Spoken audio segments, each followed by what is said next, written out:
செம்மணி சிந்துபாத்தி மனித புதகுழியின் 31ஆம் நாள் 3ஆம் கட்டத்தின் வழக்கு இன்று கௌரவ லெனின்குமார் அவர்கள் முன்னிலையில் 8:30க்கு ஆரம்பிக்கப்பட்டது. அதனைத் தொடர்ந்து இந்த அகழ்வுப்பணி நடைபெற்றது.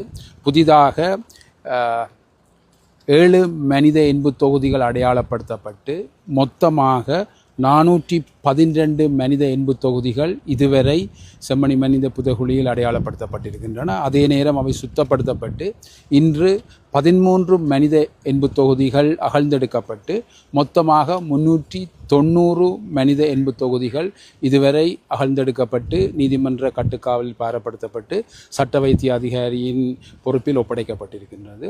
அதே நேரம் இன்று எதுவித பிற சான்று பொருட்களும் அடையாளப்படுத்தப்படவில்லை. இன்று அடையாளப்படுத்தப்பட்ட மனித எண்பு தொகுதிகள் 3 ஒரே நேரில் புதைக்கப்பட்டவாறு காணப்படுகின்றது.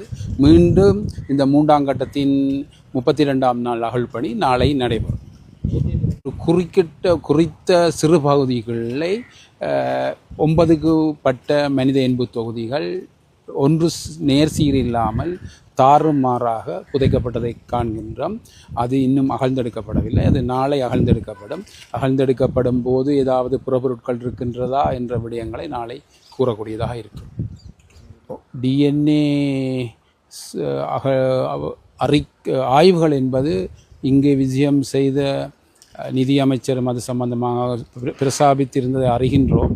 ஆனால் இங்கு அகழ்வுப்பணி மட்டும் நடைபெறுகின்றது. ஆய்வின் போது சட்ட வைத்திய அதிகாரியினால் இறப்புக்கான காரணம் பால், வயது போன்ற விடயங்களை கூறக்கூடியதாக இருக்கும். ஆனால் இறப்புக்கான காரணம் என்று கூறும்போது போஸ்ட்மார்ட்டம் ரிப்போர்ட்டில் தான் அதிகமாக அது கண்டுபிடிக்கப்படக்கூடியதாக இருக்கும். இந்த எண்புகளை வைத்து கண்டுபிடிப்பது என்பது ஏதாவது துப்பாக்கி சின்னமோ வெட்டுக்காயங்களோ இருந்தால்தான் அதை கண்டுபிடிக்கக்கூடியதாக இருக்கும். ஆனால் இங்கே டிஎன்ஏ டெஸ்ட் என்றது ஒரு பாரிய செலவிலையும் பரிந்த எடுப்பிலையும் பல நிறுவனங்கள் அரசு ஒன்று சேர்ந்து செய்ய வேண்டிய விடயதானம். அது சம்பந்தமாக பிரசாபிக்கப்படுகிறது.